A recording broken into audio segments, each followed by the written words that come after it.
الحمد لله كفى والصلاة والسلام على سيدنا محمد المصطفى وعلى آله وأصحابه وأتباعه وأولياء أمته أهل الصدق والوفاء. سلامي خواهی گەورەتان لەسەر بێ مسلمانان ئیمانداران. احترام و ڕێز و خۆشەویستی و تەقدیر لەناو تاک و فەرد و مجتەمەع و کۆمەڵگادا هۆکاری پێشکەوتن و سەرکەوتن و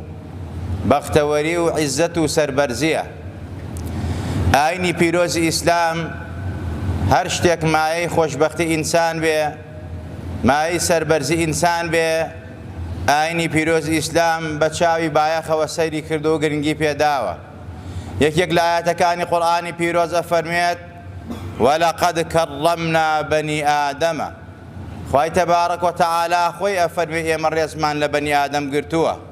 حورمەتمان لێناوە، پێویستە لە نێوان خۆیشیانە ڕێز و حورمەت و تەقدیر و خۆشەویستی هەبێ، چونکە هەموو عەلاقەت و پەیوەندیە کۆمەڵایەتیەکان لەسەر چی بنیات نراوە و دروست کراوە؟ لەسەر احترام و ڕێز و خۆشەویستی، سەقافە و ڕۆشنبیری احترام لە نێوان تاک بە تاکی کۆمەڵگا، لە نێوان خەڵکیە، لە نێوان دۆست و ئەحباب و خۆشەویستانە. بەڕاستی سەقافەتێکە هۆکاری پێشکەوتنی هەموو گەلانە، سەرکەوتنی هەموو گەلانە، ئەساسی خۆشبەختی وەکو ئاماژەمان پێکرد. هەموو گەلێک، هەموو نەتەوەیەک بە کۆمەڵی ئاداب و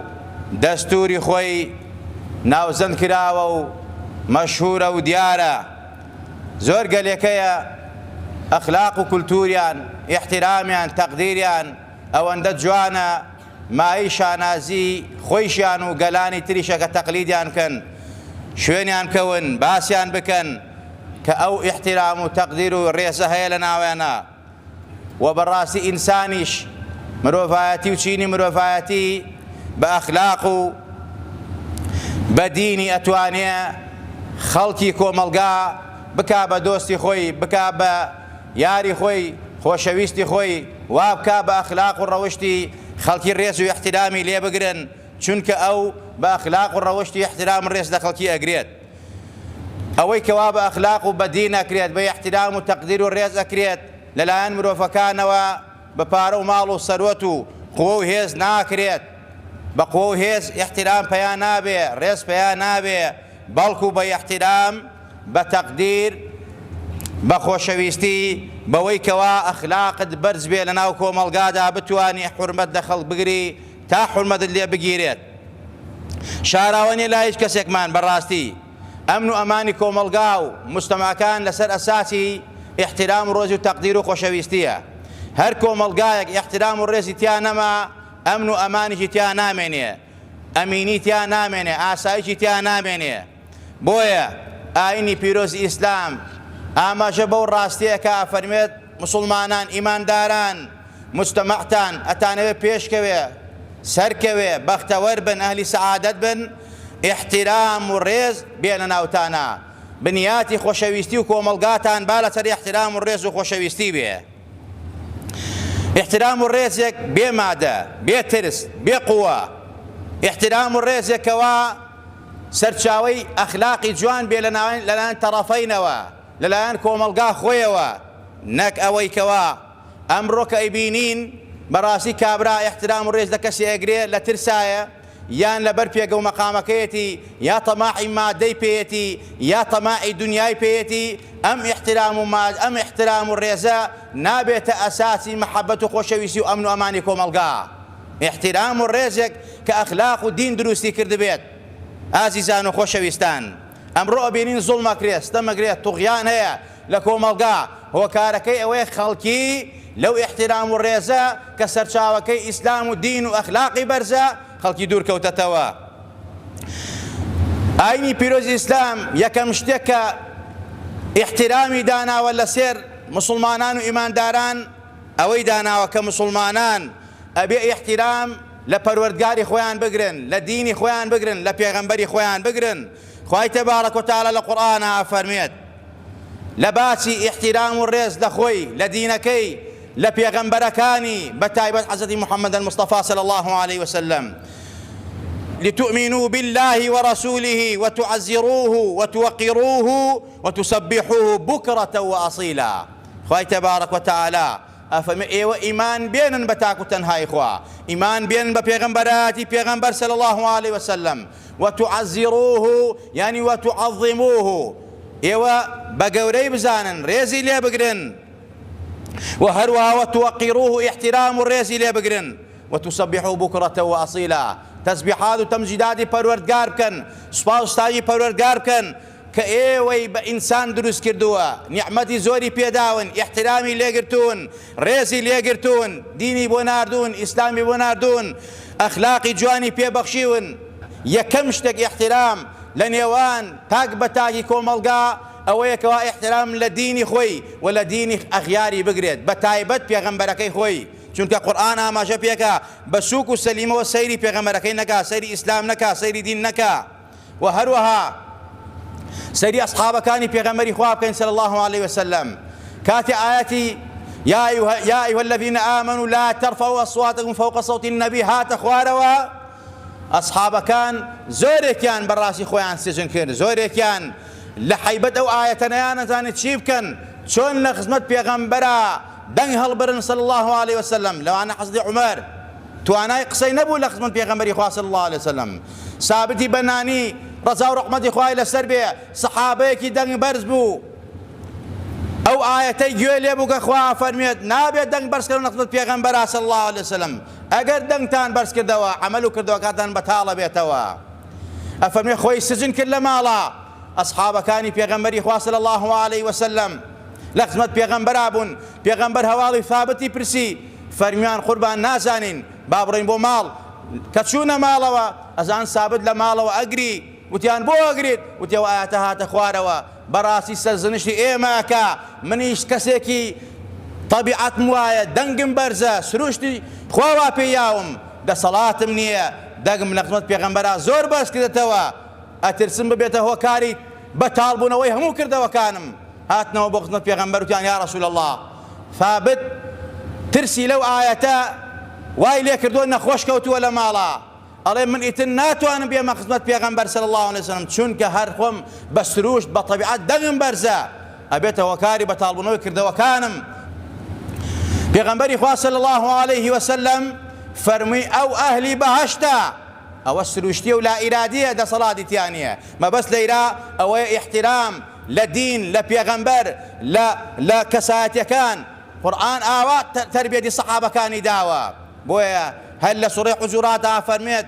إن الذين يغضون أصواتهم عند رسول الله أولئك الذين امتحن الله قلوبهم للتقوى لهم مغفرة وأجر عظيم. ئەوانەی کەوا لە خزمەت پێغەمبەرە صلی الله عليه وسلم دەنگیان سوگەکەن بە هێواشی قسەیەکەن حورمەت لە پێغەمبەرەگرن ڕێز لە پێغەمبەرەگرن ئەوانە دڵیان تەقواتیایە جێگر بووە خوای تەبارەک وتەعالا ئیختیباری و دیحانی کردوون سەرکەوتوو بوون تەقوای پێبەخشیون ئەهلی تەقوان خوا لەوانە خۆش ئەبێت چونکە احترام لە پێغەمبەرەکەیان ئەگرن صلی الله عليه وسلم. ئەسحابی پێغەمبەری خوا بەچی گەشتنە و پلە و مەقامە کە خوا پێیان بفەرمێ ئولائیکە هم المفلیحون ئەوانە ئەهلی نەجاتن ئەهلی بەهەشتن ئەهلی سەعادەتن بەو ئیمان و دین و احترام و ڕێزە لە دینەکەیان لە پێغەمبەرەکەیان لە نێوانی یەکتریا بۆ یەکتری کەواتە من و تۆی موسڵمانیش ئەبێ احترام و ڕێزمان بۆ دینمان بۆ پەیامان بۆ پێغەمبەرمان هەبێ هەمیشە و دایم بە ئەدەب و بە ویقارەوە ناوی پێغەمبەرەکەمان بەرین صلی الله عليه وسلم سڵاواتی لەسەر لێ بدەین. یەکێتر لەو شتانەی کە سەقافەی احترام و ڕۆشنبیریە لە ناو ئێمەی موسڵمانە پێویستە برەوی پێ بدەین ئەوەیە کەوا ئێمە احترام لە قانونێک کە دەسڵات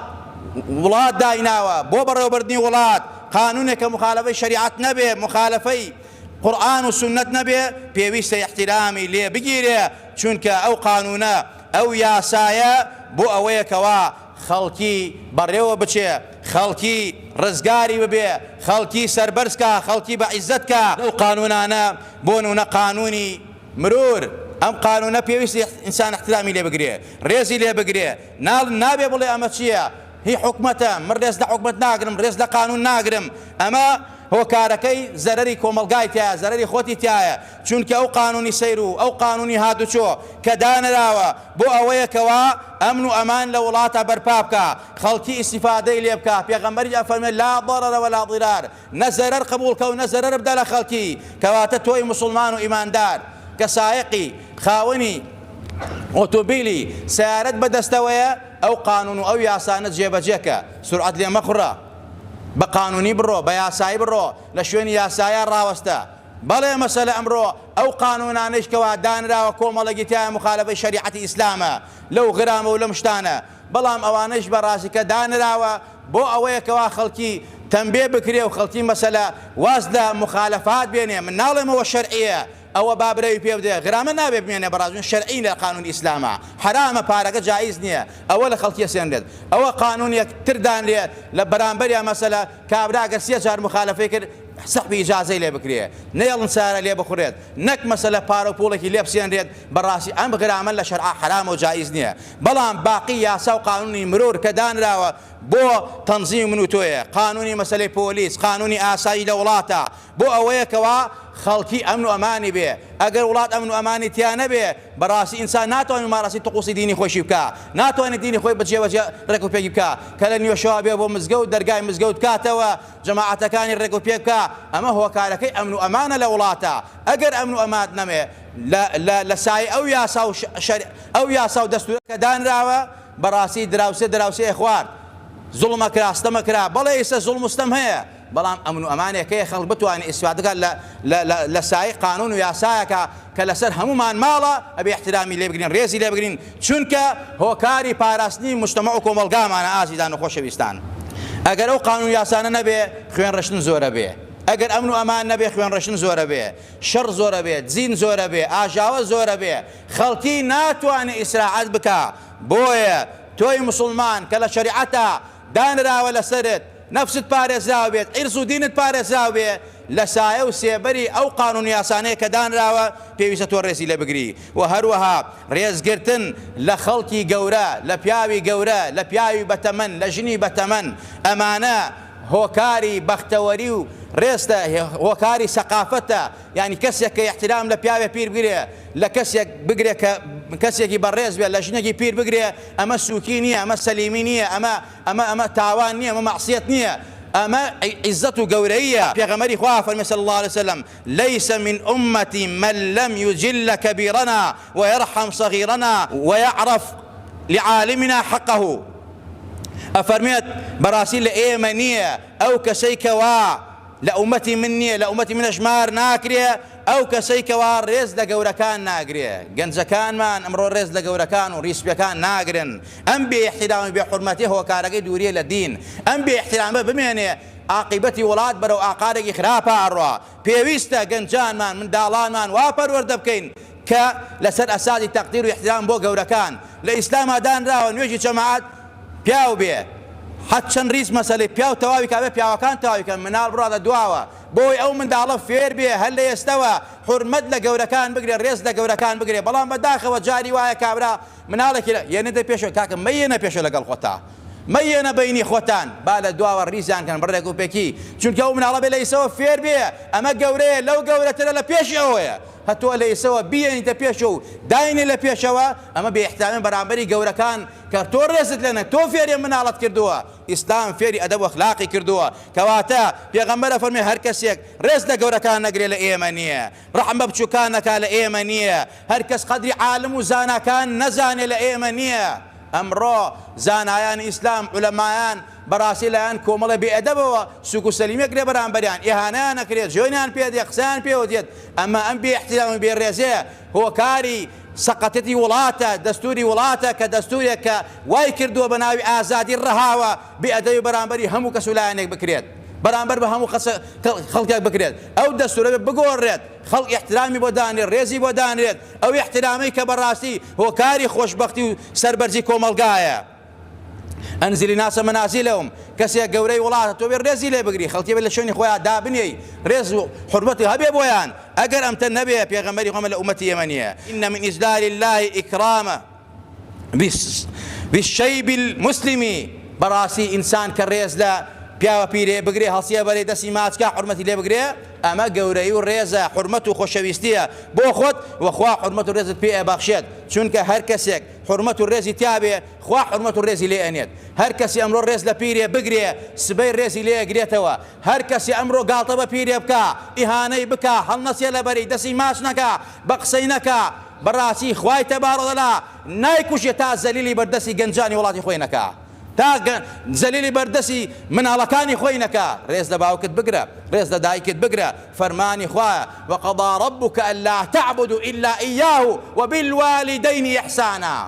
خوا بڕیوەتەوە یەک تاپەرستی بۆ خۆی بەس خۆی بپەرسرێت بەس ذاتی ئەڵڵا بە حەق بزانی ئەو خوای تۆیە ئەمە بڕیاری خوایە لە پاشان خوا بڕیاری داوە ڕێز لە باوکت دایکت بەتایبەت کاتە گەورە بن بەتایبەت کاتە پیرە بن لە مقابلەی تەلەڤیزیۆن گەنجێکم بینی ئەڵێ ئەگەر باوکت پیر بێ تۆ چۆن ڕێزی لێگری دایکت پیر بێت چۆن ڕێزی لێگری باوکت دایکت ئەگەر پیر بێ ئەتوانی بەخێوانکەی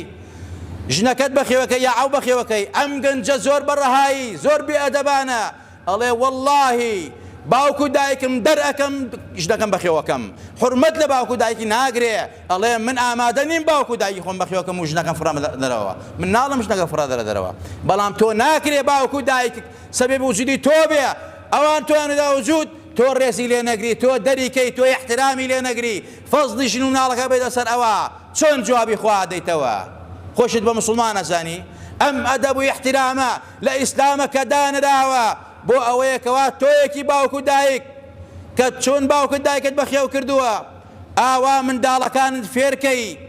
تۆش سبەینە بەخێوکەن دەرت نەکەن ئەبێ گەنجانی وڵاتمان وا پەروەردەکەین باوکو دایکیان نەکەنە دەرەوە وەک ئەو گەنجە فێری بێئەدەبی نەبێ بڵێ ئامادە نیم باوکو دایکم بەخێوکەم